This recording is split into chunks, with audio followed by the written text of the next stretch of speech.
نحمده ونصلي على رسوله الكريم اما بعد فاعوذ بالله من الشيطان الرجيم بسم الله الرحمن الرحيم رب اشرح لي صدري ويسر لي امري واحلل عقدة من لساني يفقهوا قولي۔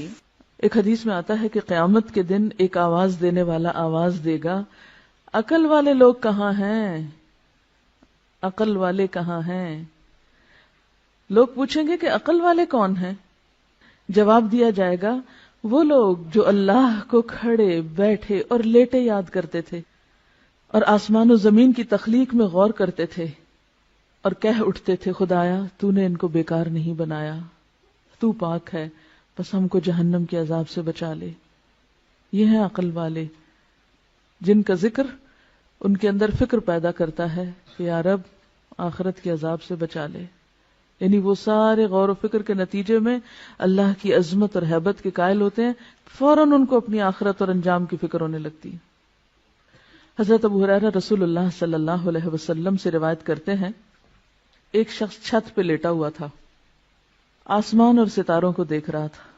دیکھتے دیکھتے اس کے دل پر اللہ کی ایسی ہیبت آئی، ایسا عظمت کا احساس ہوا کہ بولا خدا کی قسم مجھے یقین ہے کہ تمہارا پیدا کرنے والا کوئی ہے، تم خود نہیں بنے۔ یعنی ستاروں کو دیکھ کے وہ کہتا ہے اے اللہ تو مجھے بخش دے، تو جو بھی ہے تو مجھے بخش دے۔ اسے کوئی پتہ نہیں کہ پیغمبر کون ہے، کتاب کیا ہے، کچھ نہیں، وہ صرف نشانیوں کو دیکھ کر اپنے رب کو پہچان رہا ہے، کیونکہ جو واقعی اللہ کی عظمت اور ہیبت اور قدرت اور کمال کو جان لیتا ہے نا، تو اس کے دل میں پہلا خیال یہ ہے کہ اللہ پھر تو مجھے بخش دے، مجھے معاف کر دینا، میں بہت چھوٹی چیز ہوں، بہت گناہ گار ہوں۔ جب کوئی اللہ کی قدرتوں کو دیکھتا ہے تو اس کو اپنی کوتاہیاں یاد آتی ہیں نا، اپنا آپ حقیر نظر آتا ہے، اور جو اللہ کی قدرتیں نہیں دیکھتا اس کو اپنی ہی بڑائیاں اور اپنے ہی آرٹ اور اپنی ہی ذہانتیں اور اپنے ہی کمالات پھر اس کی نگاہوں میں سمائے رہتے ہیں، میں یہ بھی ہوں اور میں وہ بھی ہوں اور میں ایسا بھی ہوں اور میں ویسا بھی۔ یہ سارے تکبر نتیجہ ہے اس بات کا کہ ہم نے اپنے رب کو نہیں پایا، پھر سارا وقت دھیان اپنی ہی تعریفوں اور اپنے ہی کمالات کی طرف لگا رہتا ہے۔ تو اس میں ایک اور بات یہ بھی پتہ چلتی ہے کہ تنہائی میں یاد کرنا رب کو اور اپنے انداز میں یاد کرنا اور واقعی یاد کرنا، کسی رٹے رٹائے جملے کی شکل میں نہیں یا کسی بنے بنائے سانچے کے طریقے پر نہیں، بلکہ حقیقی معنوں میں رب کو یاد کرنا۔ اسی لیے ایک حدیث میں آتا ہے کہ جو شخص تنہائی میں اللہ کو یاد کرے وہ ایسا ہے جیسے اکیلا کفار کے مقابلے میں چل دیا ہو۔ جو شخص تنہائی میں رب کو یاد کرے وہ ایسا ہے جیسے اکیلے ہی یعنی دشمنوں سے لڑنے کے لیے چل پڑا ہو، یعنی اس کا مقام اجر و ثواب کے اعتبار سے اتنا بڑا ہے۔ ایک اور حدیث میں آتا ہے 7 آدمی وہ ہیں جن کو اللہ تعالی قیامت کے دن اپنے عرش کے سائے میں جگہ دے گا، جس دن اس کے سائے کے سوا کوئی سایہ نہ ہوگا، کوئی سایہ نہ ہوگا۔ اور ان میں سے ایک شخص کون ہوگا؟ جو تنہائی میں اللہ کو یاد کرے اور اس کی آنکھوں سے آنسو بہ پڑے، کوئی نہیں ہے اس کے پاس، اکیلا ہے، وہ اپنے رب کو اس طرح پہچانتا ہے، اپنے رب سے اتنا قریب محسوس کرتا ہے کہ اپنی کوتاہیوں پہ نظر پڑتے ہی رو پڑتا ہے، یا اللہ میں گناہ گار ہوں، پاک تو صرف تو ہے، ہر عیب اور ہر خطا اور ہر کمزوری سے پاک صرف تیری ذات ہے، مجھ میں تو بہت غلطیاں ہیں، تو مجھے معاف کر دے۔ اسی لیے ایک اور حدیث میں آتا ہے، حضرت عائشہ رضی اللہ تعالی عنہا فرماتی ہیں نبی صلی اللہ علیہ وسلم نے فرمایا اللہ کی وہ مخفی یاد جس کو فرشتے بھی نہ سن سکے، یعنی اتنی گہرائی میں اللہ کی یاد اور اللہ کی طلب کہ جس کو فرشتے بھی نہ سن سکیں، اس کا ثواب 70 درجہ زیادہ ہے۔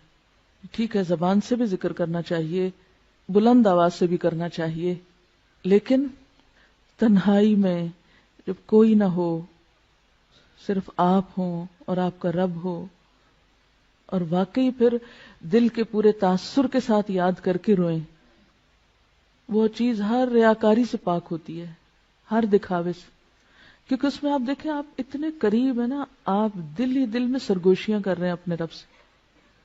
عموماً آپ نے دیکھا ہوگا بچہ دوڑا آتا ہے آ کے ماں کے کان میں بات کرتا ہے، بہن بھائیوں کو بھی نہیں بتانا چاہتا، باپ کو بھی نہیں بتانا چاہتا، کبھی آپ نے دیکھا ہوگا چھوٹے بچوں کو صرف ماں کے کان میں. اب بھی کبھی میری بیٹے سے چھوٹے سے بات ہو نا تو وہ فون پر بھی سرگوشی شروع کر دیتا ہے. مجھے اتنا پیار آتا ہے نا کہ کچھ چیزیں ہوتی ہیں وہ صرف ماں سے شیئر کی جاتی ہیں. تو اللہ تو 70 ماؤں سے بڑھ کے پیار کرنے والا ہے. ہم کیوں نہیں اس سے سرگوشیاں کرتے؟ کیونکہ سرگوشی انسان کس سے کرتا ہے؟ جس سے سب سے زیادہ محبت ہوتی. تو دل چاہتا ہے نا انسان اس کے کان میں آہستہ آہستہ باتیں کرے جو کسی کو پتہ نہ چلے. تو جنہیں اللہ سے شدید محبت ہوتی ہے وہ اللہ سے بھی اسی طرح چپکے چپکے دل میں بھی پکارتے ہیں اس کو اور سرگوشیاں کرتے رہتے ہیں. اور پھر جب وہ ڈوبتے ہیں اندر تو واقعی ان کے منہ سے ایسے کلمات والہانہ انداز میں نکل جاتے ہیں کہ جس میں اللہ کی بے پناہ حمد ہو. عبادہ بن صامت نے آپ سے روایت کیا ہے رسول اللہ صلی اللہ علیہ وسلم سے کہ بہترین ذکر خاموش ذکر ہے، یعنی جس میں اللہ کی یاد ہے اور غور و فکر بھی اللہ کی تخلیق پر ہو رہا ہے. اور بہترین رزق وہ ہے جو کافی ہو، کفایت کرے. ایک حدیث کے مطابق آپ نے فرمایا اللہ کو ذکر خامل سے یاد کیا کرو. پوچھا کہ ذکر خامل کیا ہے؟ فرمایا مخفی یاد، ایسی یاد جو سب سے چھپی ہوئی ہے. اور اسی کے بارے میں فرمایا جو ایسا کرے گا اس کے گناہ معاف ہو جائیں گے خواہ وہ سمندر کی جھاگ برابر ہی کیوں نہ ہو. تو یہ جو صحابی کے منہ سے الفاظ نکلے تھے یہ کوئی معمولی الفاظ نہیں تھے، انتہائی محبت بھرے اور اللہ کی شدید محبت میں ڈوبے ہوئے الفاظ ہیں. ربنا ولک الحمد حمدا کثیرا طیبا مبارکا فیہ، یعنی جیسے بس نہیں چلتا کہ اور کیا کیا کہہ ڈالے. اسی لیے اللہ تعالیٰ نے 30 فرشتے مقرر کیے کہ تم اٹھاؤ اس کے ثواب کو، تم لکھو اس کو. حضرت عبداللہ بن ابی اوفا رضی اللہ عنہ روایت کرتے ہیں کہ جب رسول اللہ صلی اللہ علیہ وسلم رکوع سے اٹھتے تو قوم میں یہ دعا پڑھتے تھے سمع اللہ لمن حمدا اللہم ربنا لک الحمد ملء السماوات وملء الارض وملء ما شئت من شیء بعد. اللہ نے سن لی اس بندے کی بات جس نے اس کی تعریف کی. اے ہمارے اللہ، اے ہمارے رب، تیرے ہی لیے ساری تعریف ہے، آسمان و زمین اور ہر اس چیز کے بھراؤ کے برابر جو تو چاہے.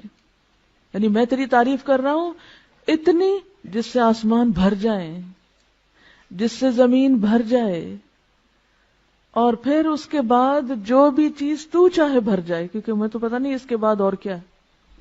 ہم تو آسمان و زمین ہی کو جانتے ہیں نا، بس یہی نام آتے ہیں، ہمیں کیا پتہ ان آسمانوں کے پیچھے کیا ہے. اور آپ نے بہت سی چیزیں ایسی پڑھی ہوگی کہ آج کے دور میں بھی جو لوگ کائنات کا مشاہدہ کرتے چلے جا رہے ہیں ان میں سے بعض نے تو بالکل گھٹنے ٹیک دیے کہ ہم جتنا آگے جا رہے ہیں ہماری جہالت میں اتنا اضافہ ہو رہا ہے. تو اسی لیے آپ صلی اللہ علیہ وسلم کس طرح اللہ کی تعریف کرتے تھے، وَمِلْءَ مَا شِئْتَ مِنْ شَيْءٍ بَعْدُ، کہ اللہ اس کے بعد اپنی تعریف سے تو جس چیز کو چاہے بھر دے، وہ تیرے علم میں ہے کہ وہ کیا کچھ ہے. حضرت ابو سعید خدری رضی اللہ عنہ فرماتے ہیں کہ رسول اللہ صلی اللہ علیہ وسلم جب اپنا سر رکوع سے اٹھاتے تو یہ دعا پڑھتے تھے ربنا لک الحمد ملء السماوات والارض وملء ما شئت من شيء بعد اهل الثناء والمجد احق ما قال العبد وكلنا لك عبد اللهم لا مانع لما اعطيت ولا معطي لما منعت ولا ينفع ذا الجد منك الجد. اے ہمارے پروردگار، ہر قسم کی تعریف صرف تیرے لیے ہے، آسمانوں اور زمین اور ہر اس چیز کے بھراؤ کے برابر، یعنی ہر وہ چیز بھر جائے جو تو چاہے. اور بندے نے جو تیری تعریف اور بزرگی کی وہ تیرے لائق ہے، وہ تجھے زیبا ہے. ہم سب تیرے ہی بندے ہیں. اے اللہ، کوئی روکنے والا نہیں اس چیز کو جو تو نے دی، اور کوئی دینے والا نہیں اس چیز کو جو تو نے روک دی. اور دولت مند کو دولت مندی تیرے عذاب سے نہیں بچا سکتی. کسی کی دولت اور دنیا کی نعمتیں اسے اللہ کے عذاب سے نہیں بچا سکتی. اللہ کو کسی کی دولت کی کوئی پرواہ نہیں. کس قدر خوبصورت الفاظ ہیں تعریف کے یہ، لیکن ہم اپنی لا علمی کی وجہ سے ان سے محروم ہیں. مجھے بھی تھوڑا ہی عرصہ پہلے یہاں 2 سال پہلے رمضان گزارنے کا اتفاق ہوا حرم میں، تو جو رات کے پچھلے پہر کی نماز ہوتی تھی اس میں دیکھتی تھی کہ رکوع پہ جاتے ہیں تو اٹھنے کا نام نہیں لیتے، سجدے میں جاتے ہیں تو دم گھٹنے لگتا، جان نکلنے لگتی، وہ سجدے سے سر نہ اٹھاتے، قومے میں کھڑے ہوتے تو دوبارہ لگتا بھول گئے ہیں نیچے جانا. تو میں کہتی تھی اتنا کیا پڑھتے ہیں. اس کے بعد مجھے تجسس ہوا اور یہ دعائیں پھر میں نے یاد کی. زندگی ایسے ہی گزر گئی، توجہ ہی نہیں کی اس طرف. ٹھیک ہے فرض نمازوں میں یہ سب کچھ، اور خصوصاً جب لوگوں کو نماز پڑھائی جا رہی ہو اس وقت یہ سب کچھ نہیں ہو سکتا اور نہ کرنا بھی چاہیے، کیونکہ یہ تو تنہائی میں نفل نماز میں اللہ کے ساتھ الگ ہو کر یا آخری رات کی نماز میں یہ راز و نیاز ہو سکتے ہیں.